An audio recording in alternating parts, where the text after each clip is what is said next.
Hi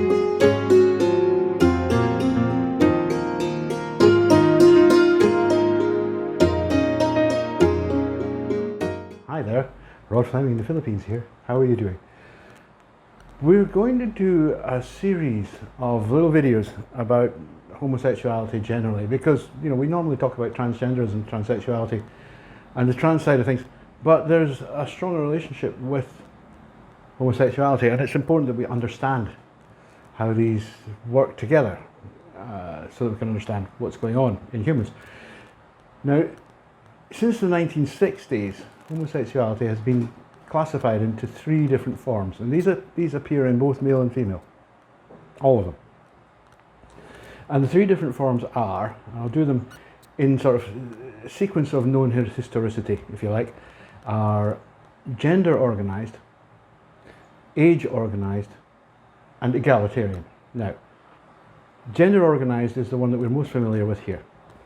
Gender-organised relationships exist between 2 parties of the same sex, one of whom transforms himself, in the case of males, into a member of the opposite gender, right?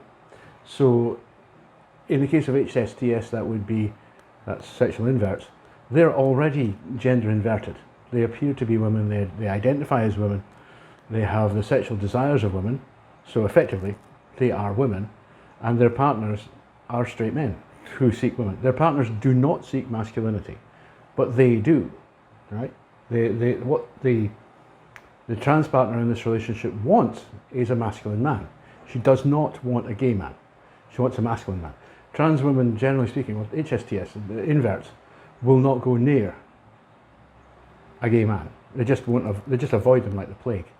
And the reason is because in Philippines it's called Pompyangyan. It's a clash of symbols. It's 2 women together, because a gay man is a woman.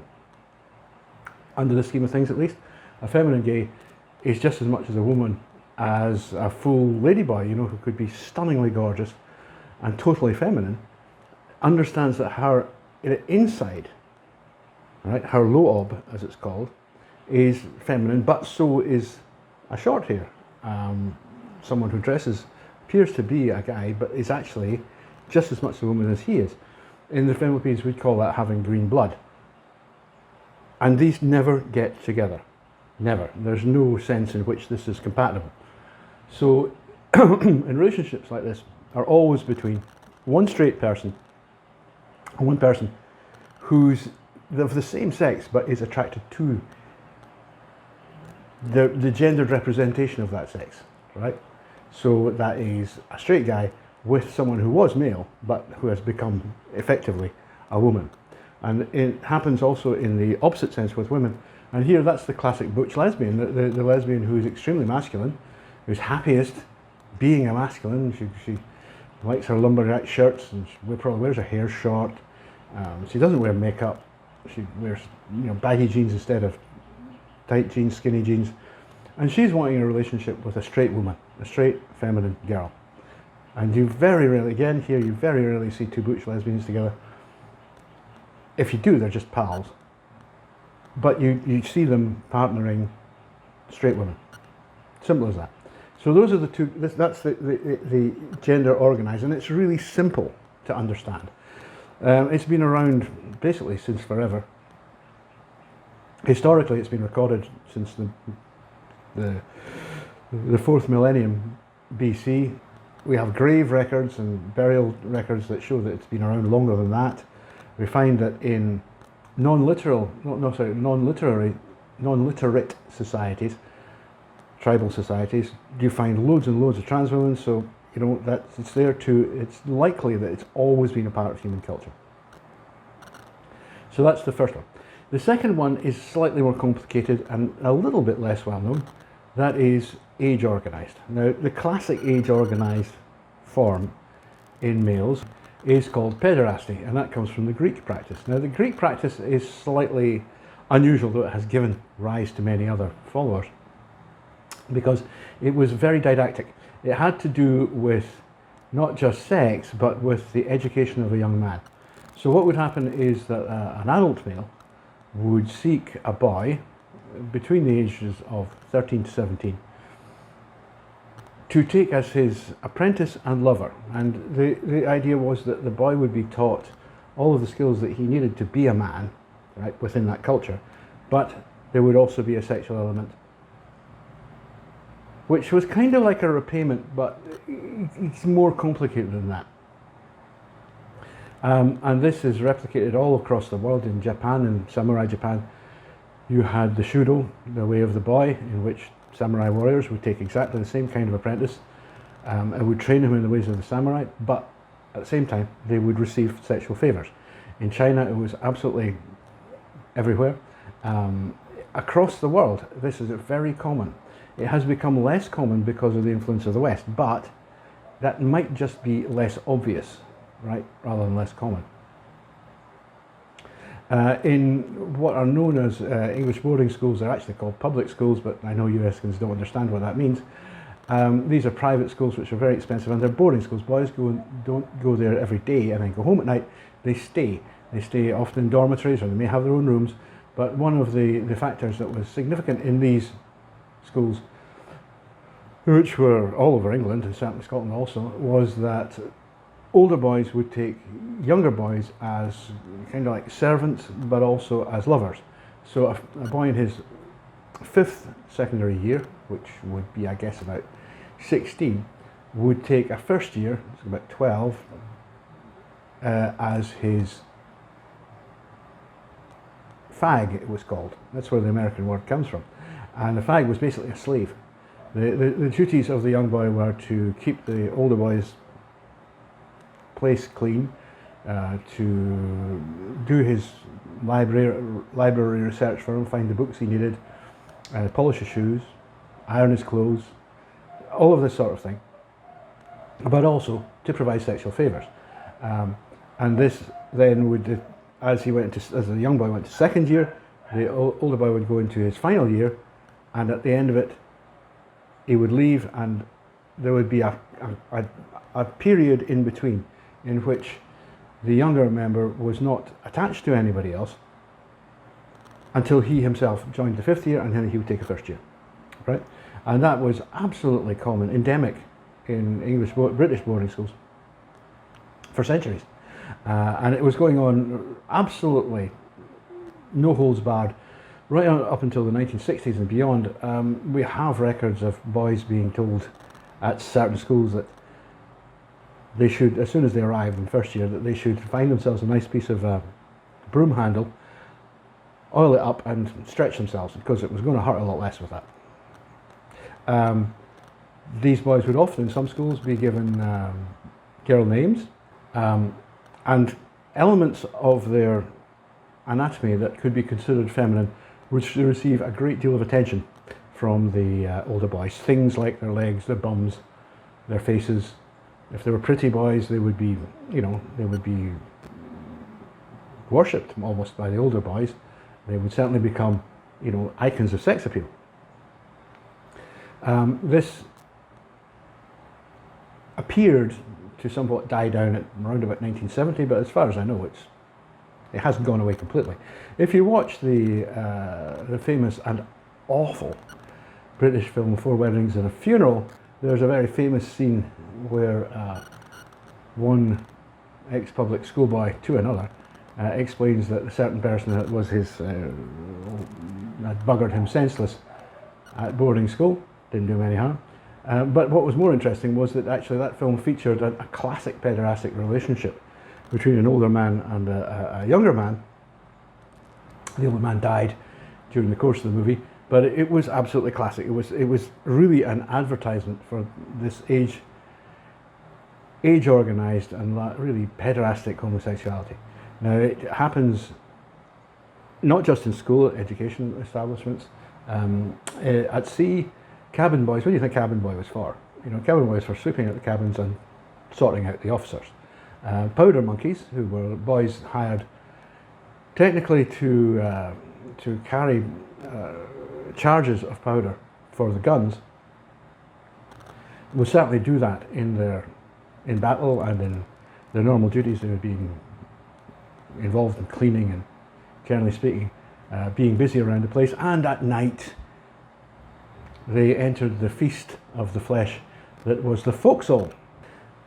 In many traditional cultures, example, the Itoro in New Guinea, there are various others, one called the Sambians, but the Sambians don't really exist. That was a name for a particular tribe that was made up by Gilbert because he didn't want other people going and annoying them. They have institutionalized pederasty of exactly this sort. And the thing to understand about these pederastic arrangements is that they're cyclical. The boy, in the schools, the boy starts off being the receptive lover of an older person. When he gets older himself, he takes a younger person to be his receptive lover, right? So it's always cyclical. In Greece, the boy, who was called the eromenos, would not continue with the sexual relationship with his master after he reached about the age of 25, and he could grow a full beard, because at that point, no, you're too masculine. It becomes a relationship of equals, and these are not allowed in these systems, right? It's taboo. Sex between equals doesn't happen, and we'll come back to that in a minute. In addition to the age organization, really the same thing exists in a kind of power organization, in that, for example, men of high class might well take men of lower class, or males of lower class, as lovers, in which the lower class male would always be the receptive partner, right? So that the power balance was maintained, okay? And that was, again, extremely well known. It's all over the damn place. In both of these arrangements, the gender-organised and the age-organised, there's no room for egalitarianism. It's completely taboo. It's not allowed. Where it's actually permitted at all, it's really looked down on. For example, in China, where both pederasty and organised homosexuality were absolutely commonplace or normal. The literati considered it demeaning to have an affair with a woman. It's far better to have an affair with a boy, whether he was appearing as a woman or not. But what was absolutely, a social taboo, it was really not allowed, was for two men to come together.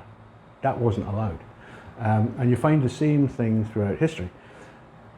Queer, revisionist queer apologists are very keen on making the case that Alexander, of Macedon, Alexander the Great, was in a homosexual relationship with a person called Hephaestion. It's almost certainly not true. These were both nobles, and Hephaestion was actually older than Alexander. So for it to have worked, Alexander would have had to be the receptive lover to Hephaestion. It's inconceivable. It's really inconceivable that somebody of that power, that much power, would be in a relationship like that. We'll come to discuss that a little bit more in a minute.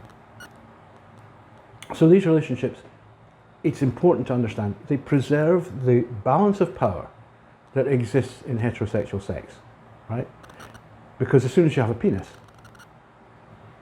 it's a bit different in the lesbian sex side of things, but within males, they preserve this balance of power,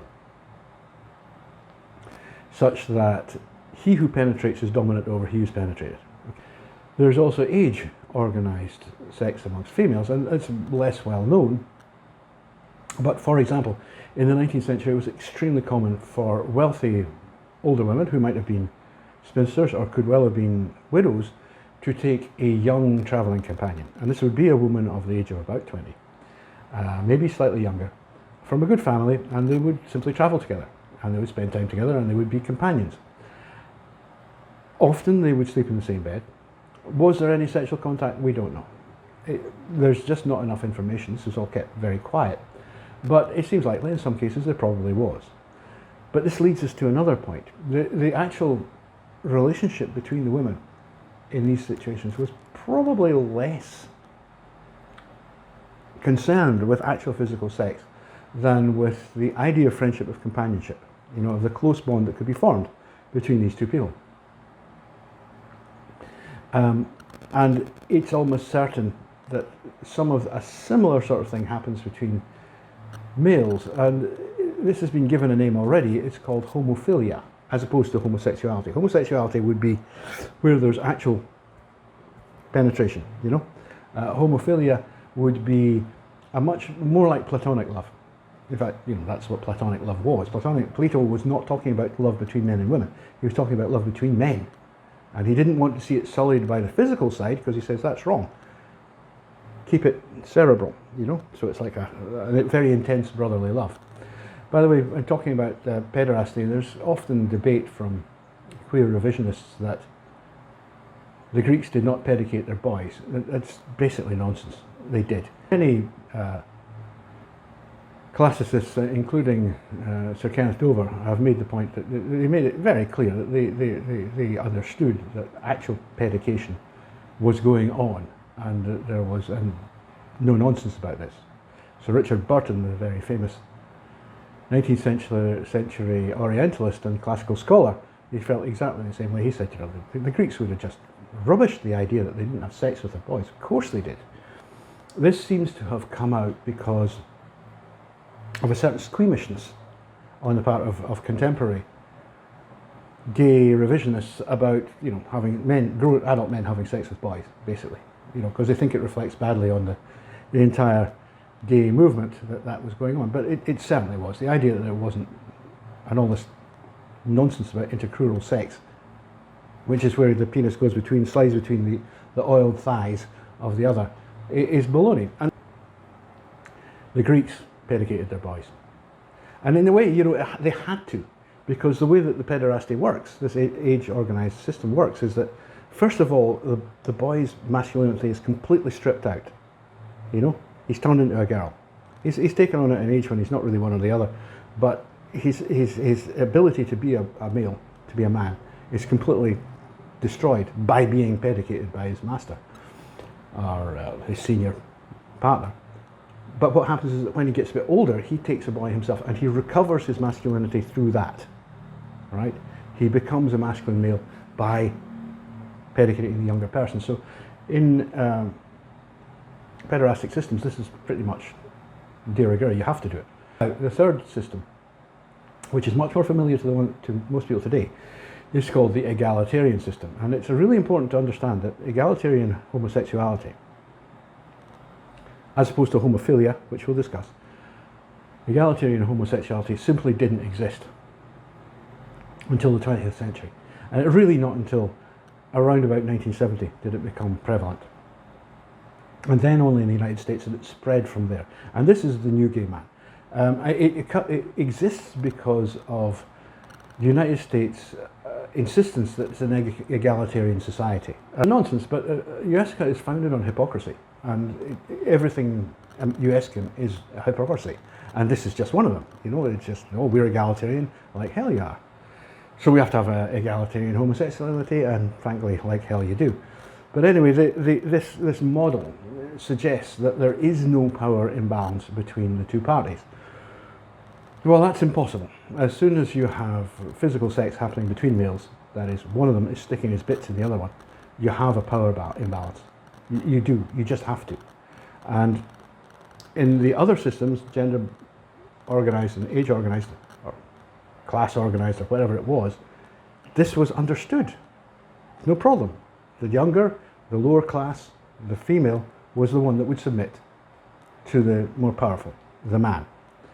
But, you know, America's got to be egalitarian, so they tried to get around this. Well, how are you going to get around that? You've got to do, there's only one thing you can do, and that is switch, so that the parties are sometimes men and sometimes women.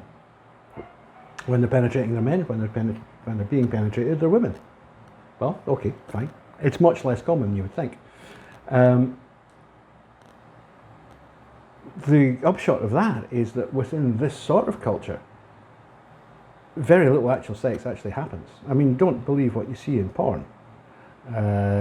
Egalitarian relationships can be very sex-free because neither party wants to be dominated, and that doesn't want to become a woman.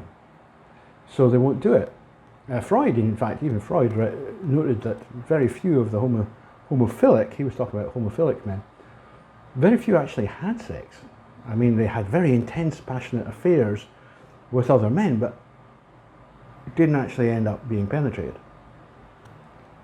So that is the new gay man. Now, the new gay man has tried to get around that and try to persuade us all that he is actually egalitarian, which is impossible. In fact, he's pederastic. The new gay man is actually a pederastic system. And what happens is that young boys, as they become of legal age, you know, around about or just under the age of 15, 16, they will be recruited into the cult by older males. They'll be seduced, and then they'll be penetrated, and then they'll be passed around all of the men in that particular clique, who will all have their moment up the particular boy, and then, you know, a new boy will come along and they'll find themselves cast off. And when this person gets to be, they won't be able to leave the cult, because one of the rules of the new gay man is you can't leave. Once gay, always a gay. You know, so there's huge social pressure on these people. You know, that something that they might have done as an experiment, you know, just, well, okay, fine, we'll go along with that, ends up becoming their lifestyle because they're not allowed to leave. You know, USCA is an incredibly conformist society where peer pressure is really powerful. If you come from a culture which isn't really like that, it's quite hard to understand it. But what happens is that boys are brought into the new gay man cult. They're pedicated. They're made, you know, they're not going to actually swear on the thing, but they're penetrated. And then they're told that, you know, you're gay now and you have to stay in the gay cult. And when they get to be around about 25, they become too masculine, and so what do? They become tops. They start penetrating younger boys themselves. That is classic pederasty. That's all it is. It's a pederastic system. So the new gay man, when he gets on his high horse and tries his moral superiority, he's exactly like every other UScan doing the same thing. He's a hypocrite. He's a liar and a hypocrite. Now, in world terms, egalitarian homosexuality is really, really taboo. It's not allowed. That you'll find, if you research it, that both gender organised and age organised, and even power organised, you know, class organised, sex is commonplace in the Islamisphere, for example. Those are the three types: gender organised, age organised, and egalitarian. Obviously, since 1970, the egalitarian form has become very dominant in the West. But as I've explained to you, it's not really egalitarian at all. It's pederastic. There's very little actual egalitarian sex goes on. Where you get couples who are equals, almost invariably, these couples are homophilic. They're not actually having sex. Or they're inveterate switchers. And basically these guys are complete sex addicts. And they just don't care how they have it. They don't have any sense of self-value as men, so they don't care. You know, penetrate, be penetrated, what the hell, doesn't matter. So they just do it, you know. But most are actually pederastic. Most of them will be seeking young boys or younger males as their partners, and that's just the way it is. So anyway, that's an overview of homosexuality. And the thing to remember about all of this is that, don't forget this ever, is that when you talk about sexuality, you're talking about power. You know, you just are. There is a power balance in sex every time that a penis is involved. Not so much between women. Lesbian sex is a little bit different. We might do a whole video on that. But between males, anytime one male goes inside another male, then that is a dominance situation. You know, there's just no way around that one. And that's fine, as long as the parties involved, that's what they want. That's cool. Obviously, if it's not what they want, then you've got a problem. You know? But in terms of sex, you have to understand this power basis, that penetration equals power. That's what feminists hate, by the way. Just to make a very quick final point, feminists hate men because they penetrate, and women can't penetrate. That's why feminism is so much about penis envy, because they know that ultimately they cannot have the power that men have.